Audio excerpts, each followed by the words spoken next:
Bueno, vamos a la actualidad internacional, lo hemos visto en esta pantalla. Fuertes protestas han tenido lugar en los últimos días, tanto en Haití como en Ucrania. Miles de afectados en dos países que pasan momentos muy difíciles respecto a sus políticas interiores y que queremos conocer y analizar un poco más en detalle con un amigo de la casa, Guillermo Holzman, analista internacional de Canal 24 horas prácticamente, ¿no?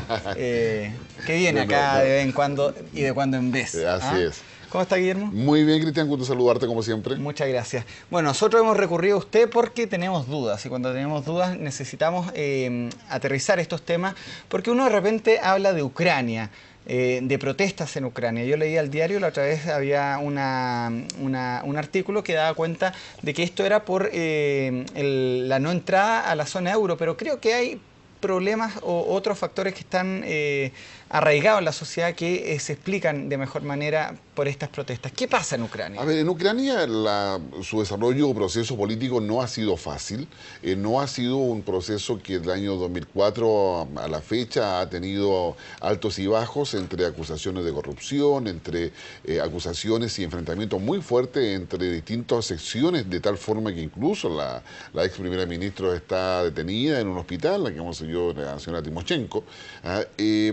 y el actual presidente, en definitiva, y el gobierno que está asociado al Partido de las Regiones, que tiene mayoría en el Congreso, optó por avanzar en el camino de lo que en primer lugar era una suerte de atracción, pero que se ha transformado en atracción fatal con la Unión Europea. La Unión Europea le propuso a Ucrania un acuerdo de asociación que sumaba a Ucrania a los estándares de la Unión Europea. Están ahí, geográficamente ahí. Absolutamente. Recordemos que Ucrania era parte de la Unión República Socialistas Soviéticas, es parte del dominio y la influencia de Moscú. Y en eso Putin hace 2 años a la fecha ha sido bastante categórico en advertir de diferente manera de que si Ucrania ingresa a la Unión Europea, eso corta las relaciones económicas y comerciales y financieras que mantiene con Rusia. Siguen dependiendo de ello. Cosa que no es menor porque la economía de Ucrania está bastante mal traer, está con desequilibrios macroeconómicos importantes, depende de lo que le vende a Rusia en términos de gas, en términos de hidrocarburos. Hay una serie de relaciones que hace muy dependiente a Ucrania de Rusia en este minuto, y eso lo ha usado Vladimir Putin para poder instalar una suerte de presión que ya lo había logrado con Azerbaiyán por una parte, y otros países que también habían sido tentados con Bruselas para que se sumara a la Unión Europea. Ucrania era el último intento, por lo menos hasta ahora, de la Unión Europea de poder sumar a ex naciones de la órbita soviética a la Unión Europea. Esto genera dentro de Ucrania además otra problemática, porque mucha gente en Ucrania está de acuerdo con sumarse a la Unión Europea, y están de acuerdo por razones que no es siempre fácil entender. La primera de ellas porque eso lo acerca a mejores estándares de vida. Hablábamos hace una semana atrás sobre Irán y este acuerdo o este primer paso de visualización de su armamento nuclear, y era netamente por un tema económico. Llegamos a eso porque también quieren mejorar Romaini las condiciones de vida de su pueblo. Exactamente, y evitar las protestas entre medio. En Ucrania han habido protestas permanentemente en contra del gobierno, lo han acusado de corrupto, lo han acusado de abuso de poder, más aún el actual presidente ha ido construyendo una suerte de régimen autoritario y cada vez más dejando de lado muchos beneficios que tenía el pueblo ucraniano, y eso hace que hoy día la gente esté saliendo para poder apoyar su ingreso a la Unión Europea. Y en eso, entonces, se está mezclando una cosa que es estratégica, que es la relación de un ex país que está en la órbita soviética, que ingresaría ya plenamente a la vida occidental, con la situación interna y la capacidad de darle gobernabilidad o gobernanza a lo que es el régimen ucraniano, donde hoy día, digamos, mañana se va a votar en la práctica la destitución del primer ministro. Ucrania tiene un gobierno parlamentario, en consecuencia hay un presidente, y lo que se estaba pensando, digamos, y se había puesto ya en agenda, es votar la destitución del primer ministro. Mira, tenemos una nota que habla justamente de eso. Vamos a pasar a revisar el informe de René Arregá y luego seguimos profundizando este tema de Ucrania junto a Guillermo Holzman.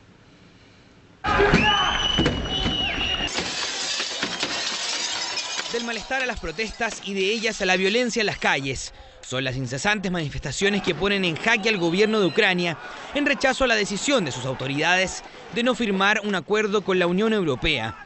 La oposición se hace fuerte y ha conseguido bloquear el acceso a la sede de gobierno, a pesar de los esfuerzos de una policía acusada de reprimir con excesiva violencia, incluso a los medios de prensa.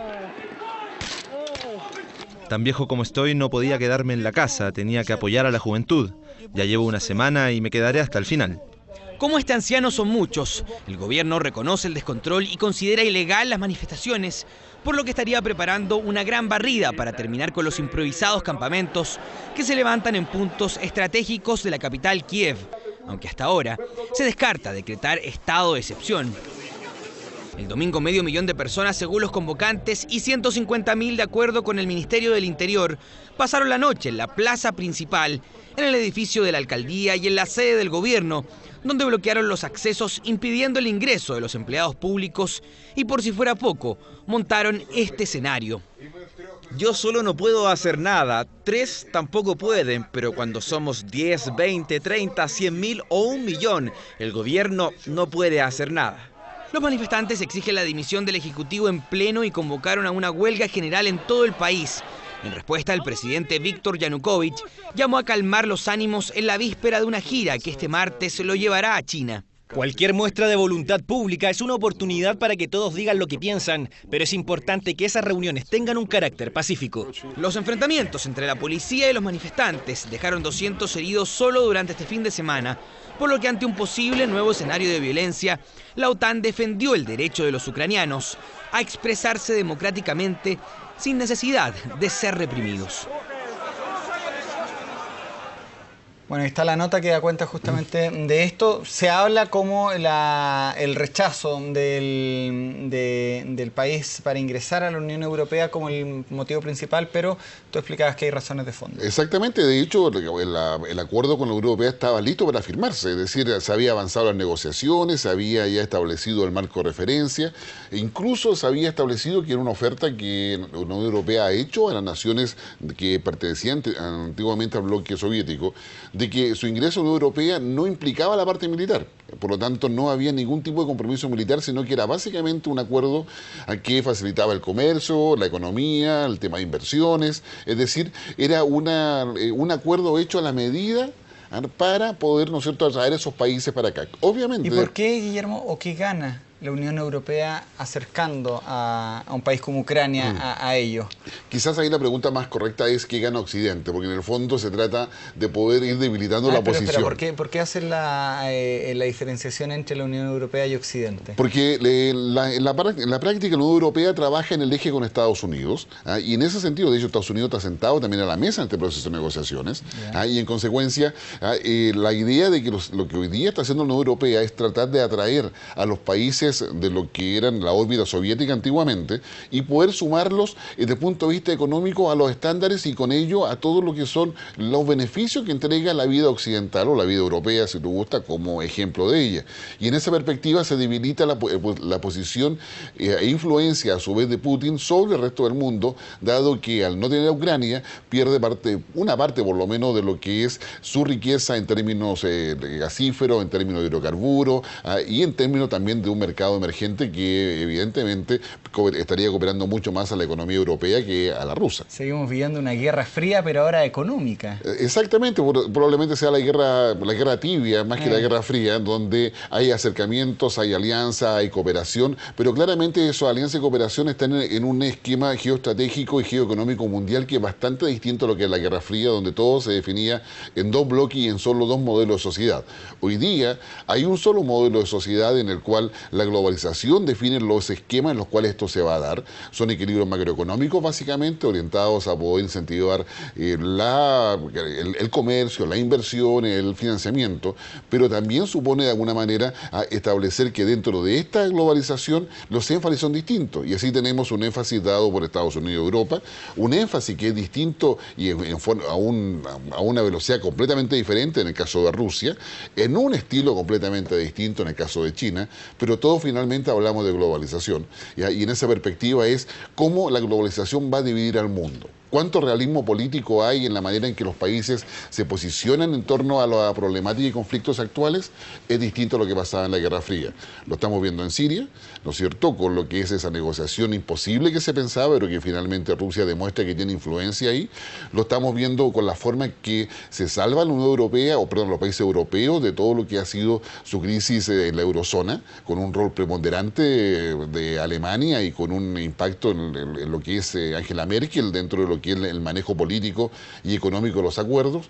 La posición de Estados Unidos en Medio Oriente, que tiene 3 frentes, lo conversamos la semana pasada, de negociación simultáneos al menos entre Siria, Irán y Palestina e Israel, sin dejar de lado Libia y sin dejar de lado Egipto. Entonces, la verdad es que hoy día, en el siglo XXI, la globalización genera una nueva dinámica, pero no cambian los elementos esenciales del realismo político, que finalmente todo se reduce a cómo lo distribuimos el poder, y esa distribución de poder se hace entre las potencias. Está entretenido el área internacional, y bueno, el fin de semana, Guillermo, nos sorprendimos por esta petición del Parlamento de Haití, que le pide a Chile que intervengan en el país, o sea... Sí, una petición bastante inusual, si se quiere.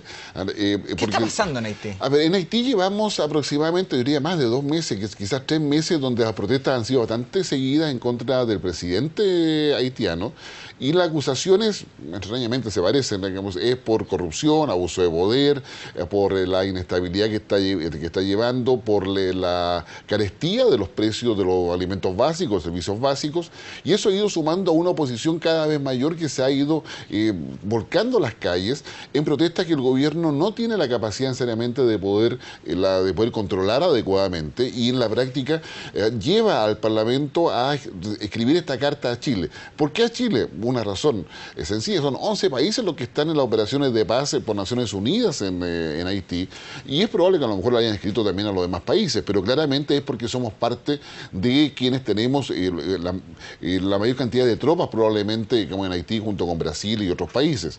Y en esa perspectiva es una alerta, diría, Chile no puede hacer nada, probablemente el día de mañana cuando se reúna la Comisión de Relaciones Exteriores del Senado, convocada especialmente para estos efectos, y el canciller vaya a dar cuenta de lo que pasa en Haití o la posición chilena, la verdad es que va a ser más bien informativa, porque el Parlamento no puede tomar ninguna decisión, salvo lamentar lo que esté pasando ahí, pero una declaración más bien, digamos, orientada a solidarizar con lo que es la estabilidad. Pero a mí no me queda claro qué se le está pidiendo. El gobierno haitiano está dividido, entonces. Sí, el gobierno... El Ejecutivo con el Parlamento... Están divididos. Ya. Eso partamos de esa base. Claro. Tiene una crisis social, política y económica que no ha logrado repuntar, ni logrado una estabilidad, ni generar una seguridad mínima dentro de todo Haití. Te lo preguntaba, Guillermo, porque hace poco se cumplieron 10 años ya que las tropas chilenas están en Haití, y había un debate sobre si es que era bueno que siguieran los militares estando allá, o si el Estado chileno era mejor que empezara a tener un rol más social. Vemos que por las protestas el tema en Haití, si bien se ha pacificado de alguna manera, siguen teniendo una situación que estaría a puertas nuevamente, o una mecha que en cualquier momento puede explotar. Claro, las tropas chilenas en Haití dan ayuda humanitaria porque es una fuerza de estabilización, no es una fuerza de intervención para el conflicto. Esto está en el capítulo 6 y 7 de la Carta de Naciones Unidas. Es un mandato de Naciones Unidas, es decir, Chile pone a disposición de Naciones Unidas las tropas, y es Naciones Unidas la que hace la planificación y define cuáles son las operaciones en las cuales puede participar. Bajo Naciones Unidas. Bajo Naciones Unidas. O sea, no es Chile el que manda a las tropas a decir qué cosa hacer o no. Hay una planificación, hay toda una estructura de mando y control que depende de Naciones Unidas específicamente. O sea, no depende de Chile, como primera cosa. Lo segundo, las acciones que hacen las tropas que están vinculadas a la MINUSTAH, como se llama la operación que se hace en Haití, son operaciones que no tienen ya que ver con el tema de seguridad, sino que tienen que ver con el hecho de asegurar la distribución de agua, asegurar la distribución de alimentos, medidas sanitarias, generar toda una medida logística para asegurar que el país funcione. Por lo tanto, no tienen, nuestras Fuerzas Armadas ya no son policías. De hecho, más aún, tanto Chile como otros países han ido a capacitar a policías, se ha ido conformando una fuerza policial en Haití, han venido a Chile, han ido instructores nuestros a Haití a hacer esa labor. En consecuencia, el gobierno haitiano tendría las capacidades mínimas para poder hacer la construcción. Naciones Unidas ha hecho un censo, que incluso una chilena que fue exdirectora del Instituto Nacional de Estadística de acá, fue a hacer toda la preparación y entregar los elementos del censo respectivo. Haití, estamos hablando de una población de 8 millones de habitantes aproximadamente.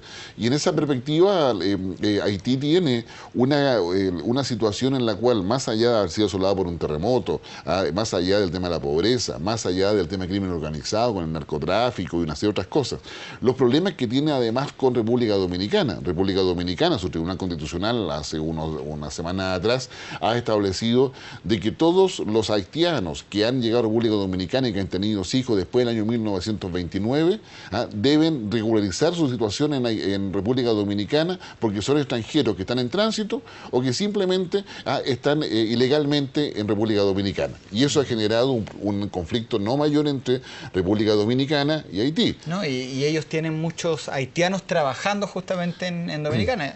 Yo tuve la posibilidad de estar en Santo Domingo, en la capital de República Dominicana, y claro, ellos se diferencian entre los dominicanos y los haitianos. O sea, no les gusta que se mezclen, por más que una isla que están prácticamente, bueno, están pegados, pero ellos marcan mucho la diferencia y no nos vengan a confundir. Exactamente, y en esa situación, por lo tanto, tenemos el problema de inestabilidad interna o gobernabilidad interna en Haití respecto al presidente que no puede mantener el control de la situación.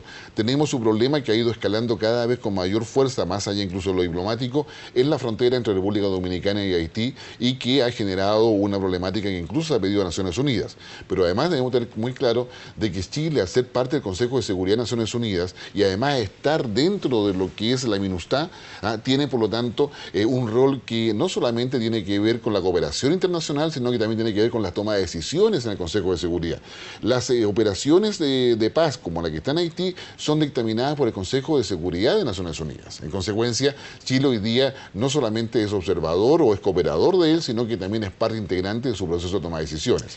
Y la pregunta acá es, si Naciones Unidas, que lleva 10 años ahí, en una misión de estabilización institucional, no ha logrado generar la institucionalidad que se requiere... ¿Hasta cuándo? Entonces, es la pregunta. ¿Tienen los organismos internacionales realmente la capacidad para poder intervenir? Haití es un ejemplo que dura 10 años. En Siria no se ha podido hacer. Y en varios otros países a nivel global, en Mali lo tuvo que hacer Francia directamente. Entonces, hay todo un cuestionamiento respecto a cómo se construye eso. Guillermo, ¿cómo llega Chile a Haití? Y te lo pregunto directamente. Yo una vez leí que era una especie de castigo luego de la negativa de Lagos a la guerra de Irak. ¿Qué hay de cierto eso y qué hay de mito? Te lo pregunto abiertamente. A ver, digamos... ¿Lo has escuchado tú? Sí, por supuesto, no, por supuesto. Chile llega a Haití en virtud de que se produce una oportunidad. Haití estaba en una situación bastante... Estamos hablando de 2003, 2004... Fue en 24 horas, ¿te acuerdas? Exactamente, donde habían llegado ya anteriormente las tropas estadounidenses y la francesa, que hay todo un tema ahí respecto, que ha sido permanente en todo caso la intervención de esos dos países. Cuando Aristide, que era el presidente de aquella época, toma un avión Air France y se va a África, para decirlo breve, y quien queda a cargo del país es el presidente de la Corte Suprema haitiana de aquel entonces, que extrañamente estaba al lado de un fax, y extrañamente el Consejo de Seguridad de Naciones Unidas estaba justamente reunido al lado de otro fax. ¿Ya?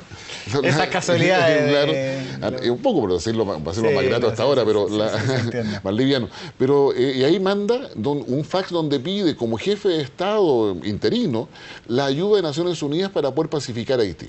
Y es ahí donde se produce todo el revuelo, mientras estaba Ricardo Lagos como presidente de Chile en aquel entonces, se produce todo el revuelo y hay una serie de consultas que finalmente llevan a ver qué países tenían la capacidad para poder estar en Haití. Chile ya había ofrecido tropas a Naciones Unidas para poder cooperar, digamos, tropas que se llama stand-by, que están preparadas y listas para poder salir. Año 2003, sí. Año que Chile estaba gobernado por Ricardo Lagos, era miembro del Consejo de Seguridad también, no permanente. Entonces yo diría, hay todo un tema que se va dando ahí donde finalmente se toma la decisión de ir a Haití. Y esa decisión de ir a Haití finalmente está en la práctica orientada por la cosa. Todo país que va creciendo en su Producto Interno Bruto, es decir, lo que el país produce en su PIB, tiene obligaciones de cooperación internacional que tiene que estar al servicio de organismos internacionales. Y en aquel instante, dado el profesionalismo de nuestra Fuerza Armada, dado los problemas de seguridad y conflictos que había a nivel mundial, daba la posibilidad de que nosotros pudiéramos ir a conflictos en Asia, conflictos en África, conflictos en Medio Oriente, y de esta manera, digamos, gran parte de la cooperación internacional que Chile presta se canaliza a través de Haití por el costo que eso significa. Una parte del costo lo paga Naciones Unidas, otra parte del costo lo asume Chile en este caso. Por lo tanto, Haití nos permite, por una parte, hacer una cooperación internacional efectiva en un país en la región, que asumimos y aceptamos que Caribe está en la región de influencia nuestra, ¿ya? Y donde a su vez también quedamos perfectos con las obligaciones que internacionalmente nos corresponde como un país emergente y con un país que ha ido subiendo su Producto Interno Bruto. Lo concreto, Guillermo, es que esta petición o esta petición de intervención de tropas chilenas en la política interna de Haití, muy difícil, casi imposible que se dé un visto bueno, aparte que, como decías tú, el Parlamento chileno no tiene ninguna instancia resolutiva, esto es de Naciones Unidas. No, pero también eso plantea un tema estratégico respecto a decisiones que los próximos gobiernos van a tener que decidir. Es decir, la situación que Chile va a vivir en el Consejo de Seguridad de Naciones Unidas implica tener una visión bastante clara de la conflictividad que hay a nivel internacional, está el tema de África, está el tema de Medio Oriente, está el tema de América Latina, en todo caso, y hay una necesidad de tener una buena capacidad de anticipación, de prevención, eso se llama inteligencia, para poder ir estableciendo los insumos necesarios para que la presidenta, al fin y al cabo va a ser presidenta, ¿ya? Pueda tener los mejores elementos para poder tomar la decisión estratégica que el país necesita, porque finalmente se juega las relaciones en la región como también nuestro posicionamiento internacional. Hablemos de otra presidenta, cortito porque se me fue el tiempo, pero doña Angela Merkel finalmente se decide crear o volver a tener esta gran coalición con el Partido Socialista Alemán. La socialdemocracia alemana, claro, finalmente llega a un acuerdo. Desechando a los verdes en este tiempo. Exactamente, de verdad que los verdes habían puesto muy alto las exigencias para poder sumarse a un gobierno de coalición. Recordemos que Angela Merkel saca un porcentaje de la votación que prácticamente la acerca a la mayoría absoluta, con un 43%, si la memoria no me falla. Y en esa perspectiva, ella necesitaba muy pocos votos para poder llegar a una coalición. Lo relevante es que habiendo un gobierno de coalición como el que hoy día ha planteado Angela Merkel, donde Angela Merkel ha mostrado un pragmatismo ideológico importante. ¿Por qué decimos pragmatismo? Porque en el fondo su propuesta no solamente ha tomado lo que piensa la democracia cristiana alemana en sus distintas versiones al interior de ese país, sino que también le ha sacado ideas a los comunistas, que han disminuido su votación, le ha sacado, digamos, ideas a los socialdemócratas, que le ha molestado muchísimo. Ese partido que se llama la izquierda. Exactamente. Entonces, finalmente ha logrado generar una coalición muy potente, pero también eso enfrenta una diversidad de desafíos, porque los verdes no quisieron hacer la coalición con Merkel, y probablemente han perdido una muy buena oportunidad de colocar los temas en una situación en la cual donde Merkel tenía espacio para poder darles una visibilidad, quizás no la que ellos quisieran, pero claramente les daba un espacio importante en términos políticos. Haber crecido como partido político. Si nosotros tuviéramos que hablar de las claves o las diferencias entre la primera vez que gobernaron estos dos partidos juntos, la democracia cristiana y los socialistas de Alemania, y el actual Partido Socialdemócrata con la democracia cristiana de ahora. Porque Angela Merkel llega al gobierno con un pacto así que después se rompe. Eso tuvo un motivo. Ahora tienen que volver a pololear, se podría decir. Exactamente, tienen que volver a pololear, y eso significa, de cierta forma, volver a plantear cuáles son las prioridades. Recordemos que entre medio han pasado mucha agua bajo el puente, desde las medidas macroeconómicas que Merkel ha impuesto al resto de Europa desde el punto de vista de la crisis de la eurozona. Ha pasado el tema de las plantas de energía nuclear, de por medio. Claro. Está el tema pendiente todavía de lo que es el aborto y el matrimonio homosexual, que está en el Tribunal Constitucional, en la práctica, que es un tema que sí divide a socialdemócratas y a los democristianos en Alemania. Entonces hay temas valóricos, hay temas estratégicos desde el punto de vista económico, y temas del manejo macroeconómico en términos de las finanzas públicas respecto a Alemania. Hoy día tienen que encontrar una fórmula que permita aumentar los sueldos. Merkel los bajó y eso le ha permitido a Merkel pasar muy bien lo que ha sido la crisis de la eurozona, pero con un aporte de todos los ciudadanos alemanes que han visto disminuir sus ingresos, pero finalmente han tenido trabajo. Entonces se ha privilegiado tener trabajo, pero con menos ingresos Claro, que tener más ingresos. de hecho, el primer punto de todo este pacto es el sueldo mínimo, el salario mínimo que interprofesional tiene que ser como de 8 o 5 euros, que en Alemania hay mucho trabajo y pleno empleo, pero parece que el trabajo es muy precario. Exactamente, porque se ha preferido eso, y Merkel lo dijo claramente, y finalmente convenció a los alemanes de que o nos vamos a nosotros a aguantar la crisis, pero con trabajo, o simplemente nos vemos a aumentar el desempleo con todas las implicancias que eso tiene, y donde el Estado no puede financiar ese costo, y por lo tanto ese realismo, y por eso hablamos de un pragmatismo que no es la solución fácil, sino que es la solución posible. Guillermo, muchas gracias por esta explicación de Ucrania, la explicación de Haití. Yo no tenía ahí varios puntos que ahora he atado cabos, y también lo de Alemania. Creo que pronto quizás el destino nos vuelva a reunir, porque en Venezuela está las cosas. Había un apagón hoy día, Nicolás Maduro no la tiene fácil. Sí, se le está apagando la luz. Sí, literalmente. Literalmente. ¿Qué pasa con Maduro? Maduro yo creo que está en una situación de un punto de inflexión que lo vamos a despejar este fin de semana con las elecciones municipales, a ver qué es lo que sucede finalmente ahí y en qué condición queda Maduro desde el punto de vista de apoyo político. Ya, pues ahí lo molestaremos, quizás sea a través del teléfono para que no tenga que venir para acá. Muchas Okay, gracias Cristian. por tu No, explicación. gracias a ti, Cristian.